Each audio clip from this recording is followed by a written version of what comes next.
Something in the air has shifted. You can't explain it, but you feel it. It's not just another wave. It's a closing. The loop is ending. The waiting is no longer sacred. It's done.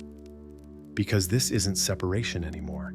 It's the moment before reunion. The silence is thinning. The signs are louder. The pull is real. You've seen the numbers. You've heard his name in dreams. You've felt sudden peace, followed by electric waves in your chest. This isn't coincidence. This is confirmation. Separation is over, but now comes the test. Who takes the first step? The divine masculine feels the call, stronger than ever. The divine feminine no longer waits, but she feels everything. The soul contract is vibrating. And someone must move, not from ego, not from fear, but from truth. Because union isn't just a meeting of bodies, it's a choice. And the window is opening now. Will he take the step? Will she receive it, or will the opportunity slip again? Stay close. Because what happens next is no longer written in delay. It's written in alignment. It doesn't always end with closure. Sometimes it ends with a shift so deep you can't explain it with words. You just know. The loop is over. The ache is different now. The silence doesn't sting the same way. The questions have stopped spinning in your head, not because they were answered, but because your soul doesn't need answers anymore. That's when you know. Separation has ended. Not just emotionally, energetically. The cord hasn't snapped. It's transformed. The timeline has recalibrated. What was once delay has become alignment. And the feminine can feel it first, as always. But this time, it doesn't come with desperation. It comes with stillness. A strange kind of peace, the kind that tells you something is shifting in the invisible. Not slowly, but urgently. Have you felt it? That calm that doesn't come from giving up, but from giving in? That feeling that the old story of waiting, hoping, chasing simply doesn't fit anymore? That's not detachment. That's evolution. You've crossed the threshold, and in the silence that follows, something powerful is unfolding. The cycle is closing for both of you. The divine feminine is no longer carrying the connection alone. Because the masculine, whether he shows it or not, is feeling the unraveling, not as punishment, but as preparation. Because even he can sense it now. The energy has changed. His dreams are more vivid. Memories of her come at strange hours. He feels a pull, not toward fantasy, but toward truth. And truth can no longer be ignored. The old distractions don't work. The noise doesn't drown it out. And the comfort of avoidance? It's gone. Because the feminine soul has withdrawn from the cycle of waiting. And her detachment created space. Space that now reflects his own heart back to him. He stands in it, alone. And for the first time, he feels what she carried. This is where the timeline bends. Because the universe does not keep twin souls in separation for punishment, only for purification. And once the lesson is learned, once the contract is energetically fulfilled, once the mirror has done its work, reunion begins to stir. But it never comes the way you expect. Not with perfect words, not with some grand romantic gesture. It begins in the quietest moment, when one of them realizes this is the moment to step forward. But here's the mystery. Who takes the first step? It's not about gender, it's not about who suffered more. It's about who is most ready to move without fear. And readiness isn't shown in words, it's revealed through energy. The one who takes the first step is the one who stops protecting their heart more than they protect the connection. The one who stops waiting for safety and chooses truth. The one who realizes, if I don't move now, I might miss the window. Because yes, even soul contracts have windows. And when both souls reach alignment, the portal opens, not forever, but long enough to allow reunion if both say yes. And right now, that portal is open. You can feel it, can't you? The air feels thinner, the nights feel longer, the signs are relentless. You hear his name in conversations that have nothing to do with him. You see repeating numbers when you're not even thinking about the journey. You feel waves of energy during the most ordinary moments. Because this is no longer ordinary. This is the closing of the loop, the end of the long season of separation. But separation doesn't end with a knock on the door. It ends with the decision to stop running inwardly. The soul that stops avoiding initiates the return. So ask yourself now, is it you? Are you the one ready to step? Or do you feel the energy pressing on him? Because in every reunion, someone takes the lead, not out of pride, but out of alignment. And the soul who steps forward doesn't do it for validation. They do it because the pull is stronger than the fear. This is where we are now. Not waiting, not analyzing, just knowing that the cycle is done, that the energy is ripe, that something irreversible is happening under the surface. This is no longer separation. This is the edge of reunion. And it begins now with presence, with truth, with the one who dares to step first. He doesn't know what is happening, but something inside him isn't sitting still anymore. There's a pressure building, quiet, unexplainable, and constant. At first, he blames the usual things: stress, fatigue, disconnection. But the truth is, it's her, or more precisely, it's the absence of her energy. Because she used to be there, in the background of his thoughts, in the hum beneath his day, in the emotional safety net he didn't even realize he was standing on. And now, that net is gone. She's not pulling anymore. She's not sending her energy out into the silence. She's not orbiting his shadow, hoping he'll look up. And he feels it, not through logic, but in his body. He wakes in the night, heart pounding. He sees her in dreams, but the dreams feel like memories now. He feels drawn to music, places, words that echo something deeper than nostalgia. It's soul memory, and it's resurfacing fast, because the divine masculine, ready or not, is being pulled to the edge of himself. No more hiding, no more delay, no more pretending he doesn't feel her in his chest when he's alone. And here's what's different now.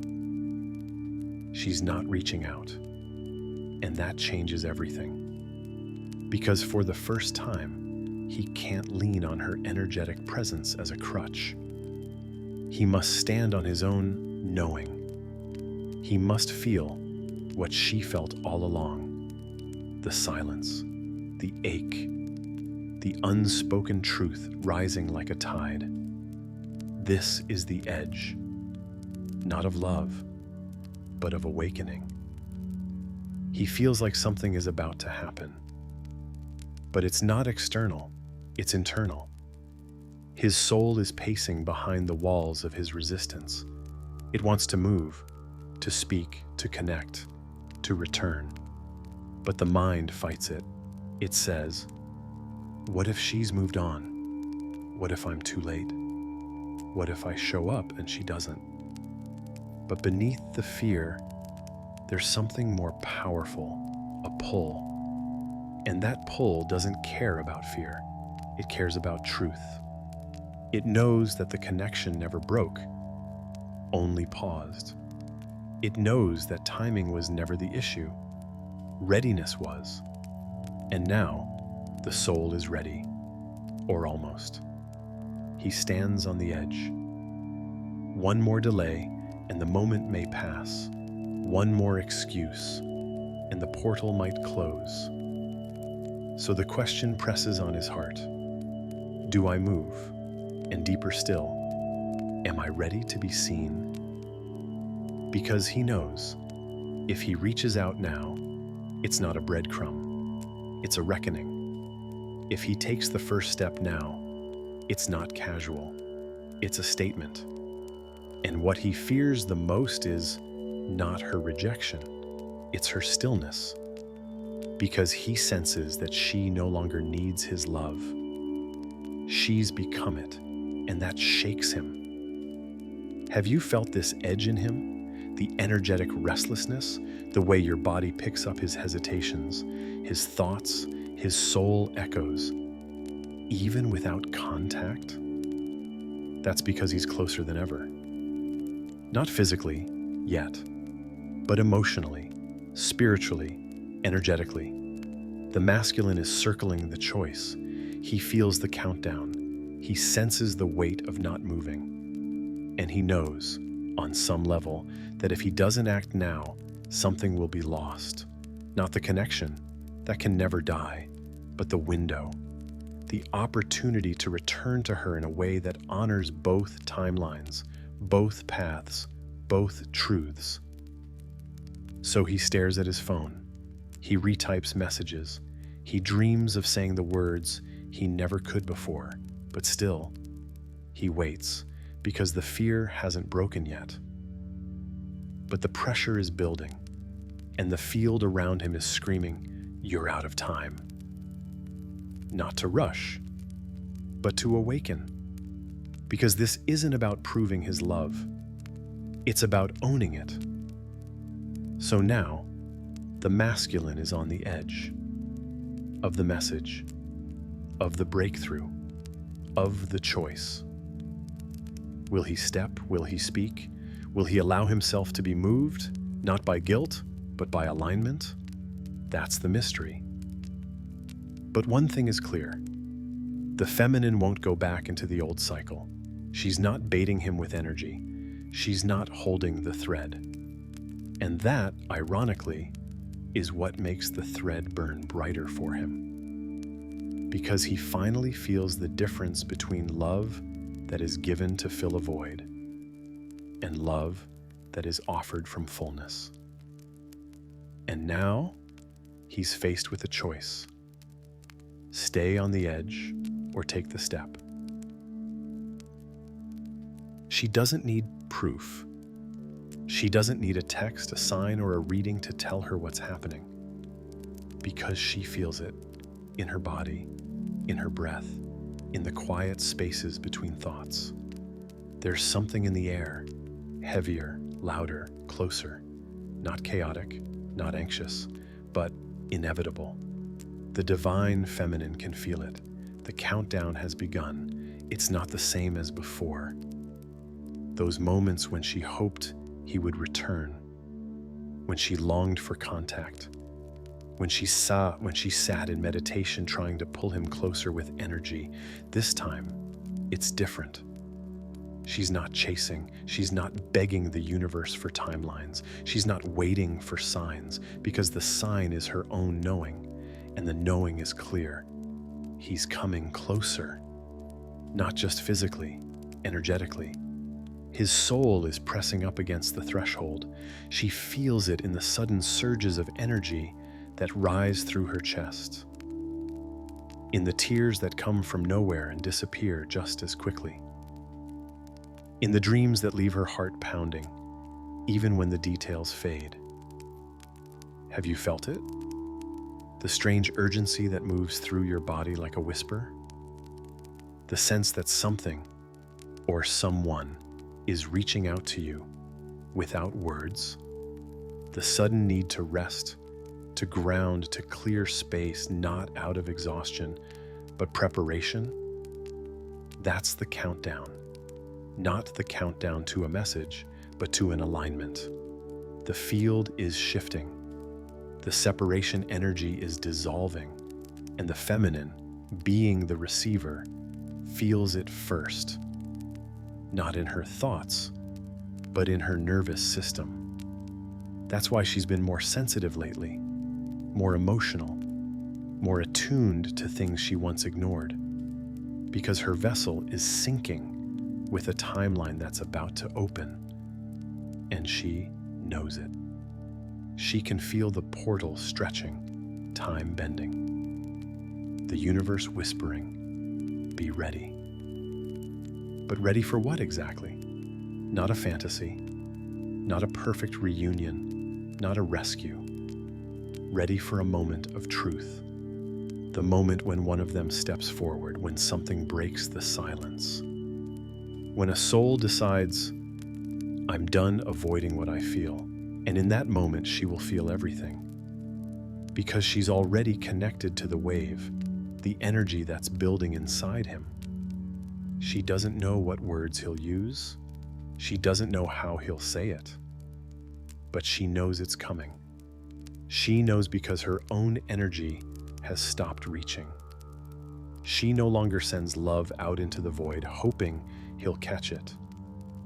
She holds that love now for herself, and that's what he feels. That's what stirs him. Because her love used to chase him. Now, it calls him. Not loudly, not desperately, but with a silence that carries sovereignty. And that silence, it's magnetic. He can feel the countdown too, but he doesn't know how. She does. Because the feminine carries the blueprint, the map, the frequency of return. And right now, that frequency is active. That's why your body feels like it's pulsing. That's why you've been waking up at the same times every night. That's why certain places, songs, or memories suddenly feel alive again, even if you haven't seen or heard from him. Because the thread is vibrating. The soul contract is reacting to completion energy. This isn't imagination. It's integration. And the feminine feels it in her bones. Something is about to shift. But this time, she doesn't lean forward. She leans inward. She centers. She grounds. She lets the moment come to her because she no longer moves from lack. She moves from presence. And in her presence, she becomes the space where reunion can land. So the question is not, will he come back? The question is, am I ready to receive without fear, without fantasy, without needing to be saved? Because the countdown doesn't just belong to him, it belongs to both. She must be ready too. Not just with her heart, but with her boundaries. Not just with her longing, but with her clarity. Not just with her memories, but with her discernment. Because when the masculine takes the step, it won't be into the old version of her. It will be into the woman she became while he was gone. And that woman, she's not fragile. She's not waiting. She's not unfinished. She is whole. So yes, the countdown is real. Yes, the timelines are syncing. Yes, the field is pressing them toward each other again. But this time, she won't step toward him to fill the space. She will stand in her center and let him choose to meet her there. And if he does, she'll know it's true. Because she didn't pull him in, she aligned. And alignment is what unlocks the next chapter. Who will take the first step? And why? There's a quiet moment in every soul contract, a moment when both feel the pull. The air changes. The silence thickens. The timeline tightens. Both souls feel the weight of now. And in that invisible space between them, the question rises: who moves first? It's not about ego. It's not about who hurt more or who waited longer. It's about alignment. And in this cycle, the final cycle, movement doesn't come from need. It comes from readiness. Because twin flame union isn't a reward, it's a choice. A conscious, embodied, terrifying, and liberating choice. And someone has to choose first. But how do you know who it is? How do you know if you're meant to reach out or stay still? Let's begin here. The one who takes the first step is not always the one who's more awake, but the one who is more stable in their truth. The one who no longer moves from fear. The one who can take a step without needing to control the outcome. The one who no longer seeks a reply to feel complete. Because the first step is not about receiving, it's about anchoring. And many times, that step belongs to the masculine, not because he owes it, but because his silence has created the space that now demands his voice. Because the feminine held the energetic weight of the connection for so long, often alone. And now, she's done waiting. She's done reaching across timelines to carry someone who isn't showing up in the 3D. And in her stillness, a void is created. That void is the invitation for the masculine to step forward, if he's ready. But here's the paradox. Her stillness doesn't push him away. It calls him home, because when she no longer fills the space with longing, the space becomes loud with truth. And he feels it, not as pressure, as urgency, as a moment he can't escape. A magnetic echo in his chest that says, if you don't speak now, you might never get the chance again. And he has to decide. Will he let pride hold him back? Will he let fear silence his truth again? Will he let the story end without trying? That's the masculine test. And for many of them, the first step will be the most terrifying thing they've ever done. Because the step isn't just a message. It's a confession, a surrender, a risk. And the masculine has been trained by trauma, by society, by ancestral memory, not to risk his heart. But love demands risk. And now, the universe is pressing him toward that edge. Will he leap? The feminine, on her side, feels the moment approaching. She feels the pulse in her field, the pull in her chest, the voice that says, don't move, let it come. Because her test is not about speaking first. Her test is about holding the frequency that allows the truth to arrive. It's about not collapsing into the old wound of, if he doesn't reach out, it means I'm not worthy. It's about remembering. She already took the first step. Every time she stayed open, every time she forgave, every time she cried through the silence, but still loved anyway. She's taken thousands of invisible steps in the energetic realm. And now, she doesn't move because she's given up. She doesn't move because she's finally home in herself. And that home is what the masculine will feel. It's what will shake him. It's what will wake him up to the truth.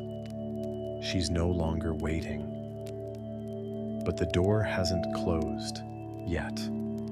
And if he takes that step now, it won't be received by the wounded girl who begged. It will be received by the woman who remembered her worth and holds space for real love only.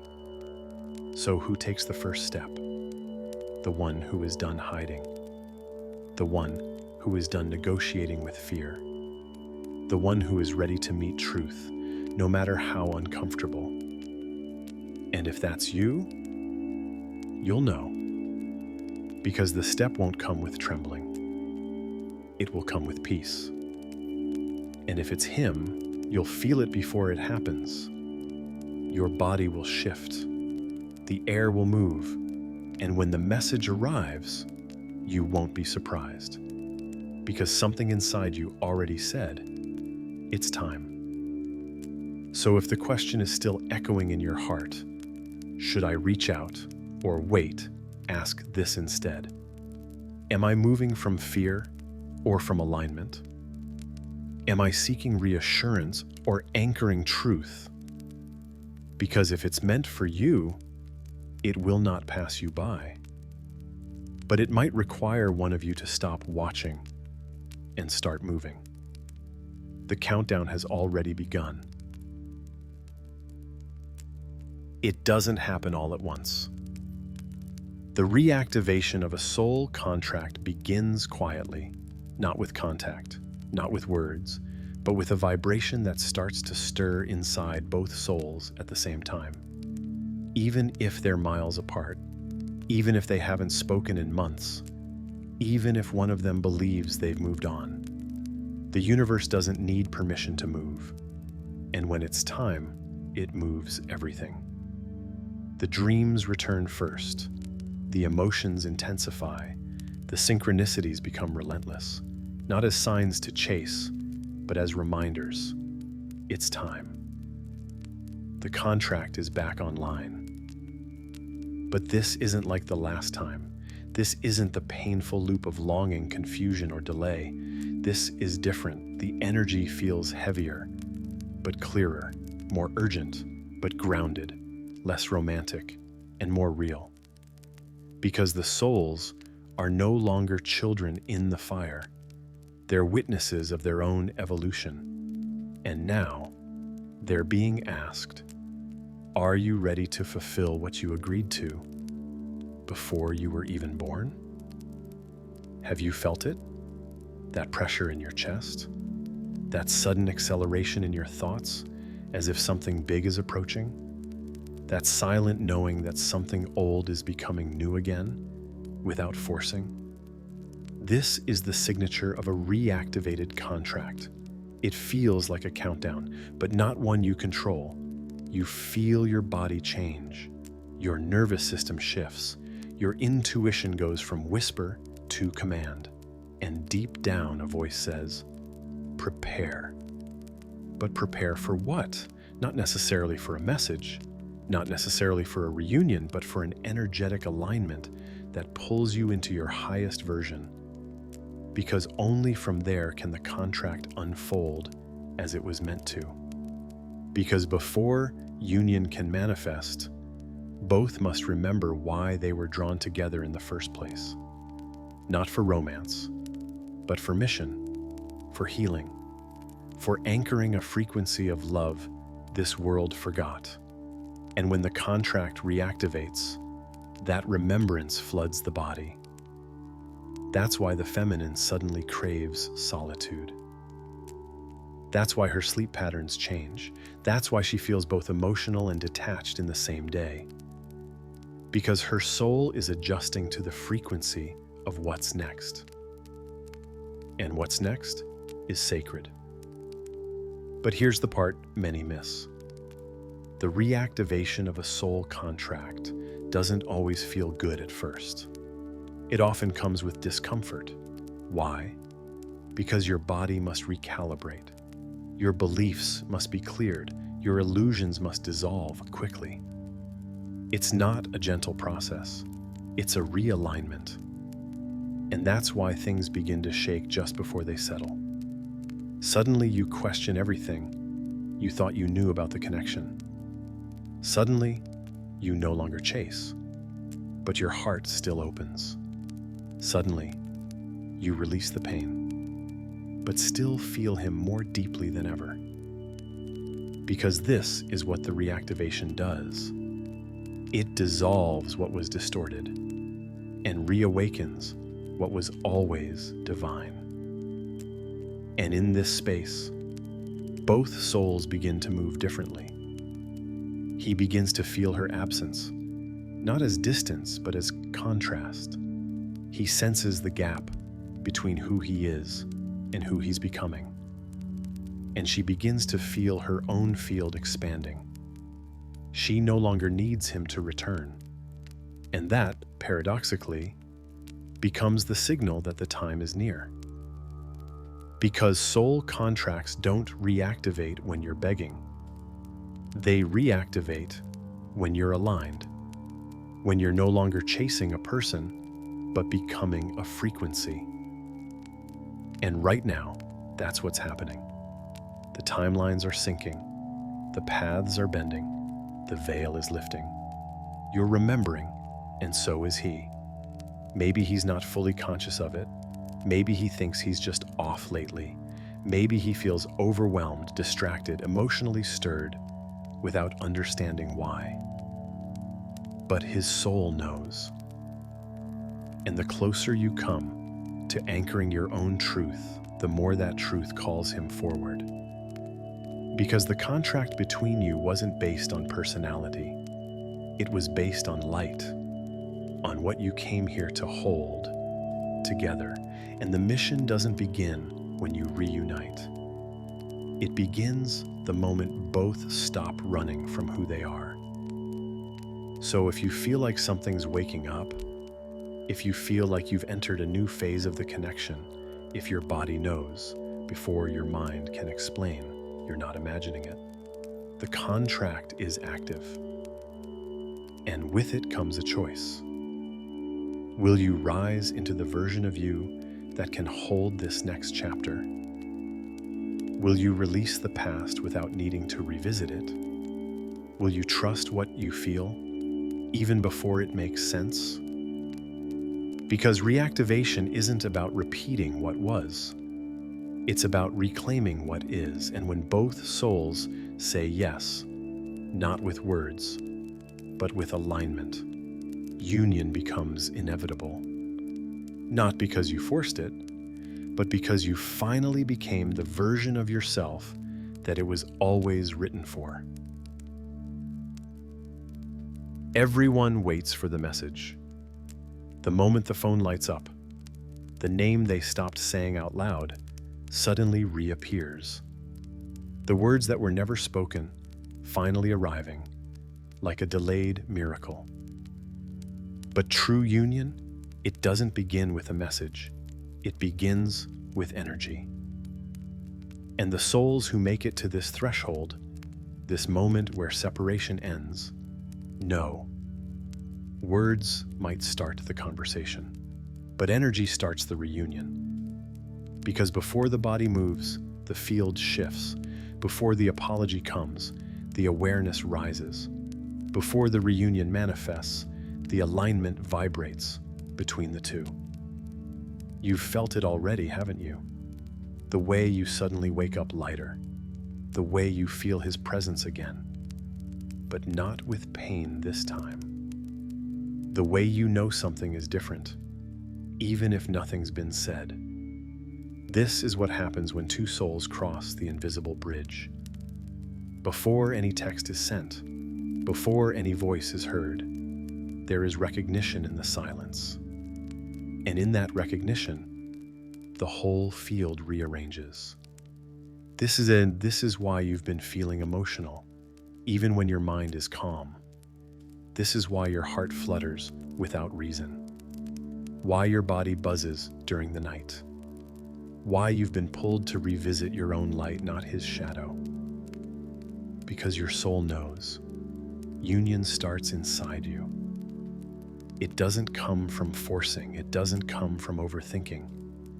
It comes from becoming the version of you who is not waiting, but already receiving. The truth is, he can't meet you in reunion until your energy stops anticipating him and starts becoming itself. Until your light isn't reaching out to him, but expanding in you. This is the secret. The moment your energy stops running after union, union starts running toward you. And this shift from seeking to anchoring is what triggers the masculine. Not consciously, always, but vibrationally. He feels the silence differently now. It used to mean space. Now it means distance. It used to mean comfort. Now it means consequence. Because your energy once surrounded him like a net. He didn't feel the fall because you were always catching it. But now, he falls into his own field. And what does he find? The echoes of all he didn't say. The version of you he never chose. The door he assumed would always stay open, now closed in quiet sovereignty. This is what moves him. Not pressure, not guilt, not fear, but the void your detachment created. Because union isn't built on longing, it's built on readiness.